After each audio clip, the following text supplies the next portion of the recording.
Hey guys, so I know you have a question, how do I sound as good as you and Antoine or you and Adam? Or today I have the answer for you. It is basically spend $1,000. No, I'm just kidding.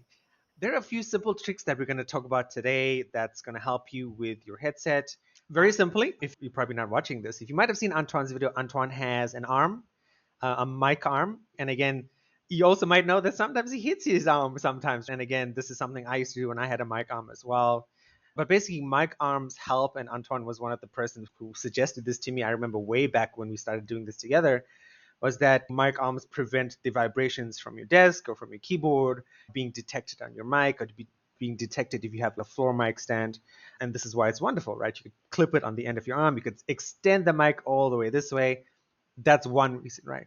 And that also helps improves your sound. It improves the extra sounds that you might have to edit out or sometimes not be able to edit out. A second tip is basically get the microphone as close to your mouth as possible. I've seen a bunch of rules. One rule is basically like a thumb's distance between your mouth and the microphone, right? So today I'm using this headset. My other microphone is behind my desk just because I'm also testing this. So that is one rule. I've heard the other rule is 3 inches from the microphone to your mouth. Again, this just depends on the quality of microphone you have. That also helps improve sound.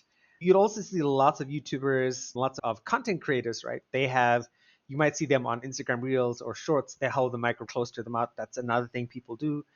Antoine has a pop filter on his microphone. That's a good example to stop the plosive sounds, the S and the P's. I used to have one. I found, like, just when editing our podcast, I think before Antoine joined, that it didn't make a huge difference, or it wasn't worth it, and it was just another thing that was in my face.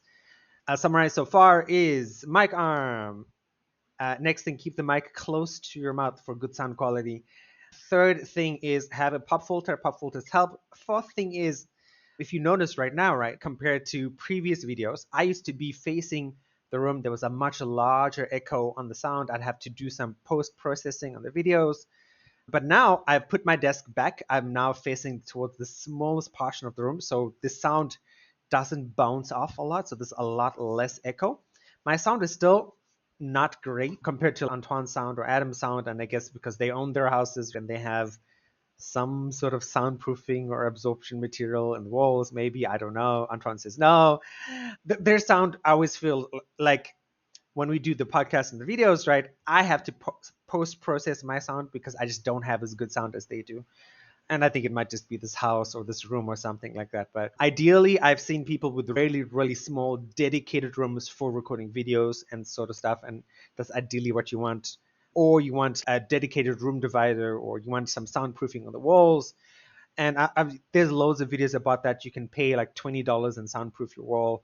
A previous teacher, Adam, and I used to work with, he's now a sound engineer. And he just went and he bought a bunch of really big cardboard walls and he glued some soundproofing on if you don't own the place. That's a great idea. And overall, just the last tip I would say is just have a look at some decent microphones. Like we've talked about this before. Antoine's Yeti is a good value for money. Adam's headset Cooler Master is a good value for money. This I got on sale was typically $100 US. It was $50 when I bought it. And I shouldn't say 50, it was about slightly over 50. It was like $65 when I bought it. And I'm pretty impressed with this. And it's just easier because I don't have place to put this microphone on my desk. I've got the cell phone, speakers, and a bunch of different stuff on it right now. So there are lots of tips to do, right? You can spend $1,000 on a wonderful microphone, and it's going to help you a lot, right? Like Shure M2C or E2MC, I forget what the model number is, but one of those $400 really professional microphones. But actually can get really good sound by just doing what we talked about, positioning the microphone in the right place, controlling the sound, right, or isolating the sound in your room, having a good mic arm. All of those things will really help you. If there's a tip I've forgotten or anything like that, let me know down in the comments. I'd love to hear. I'm always looking to improve my sound personally. And thanks for tuning in. Don't forget to check out another video.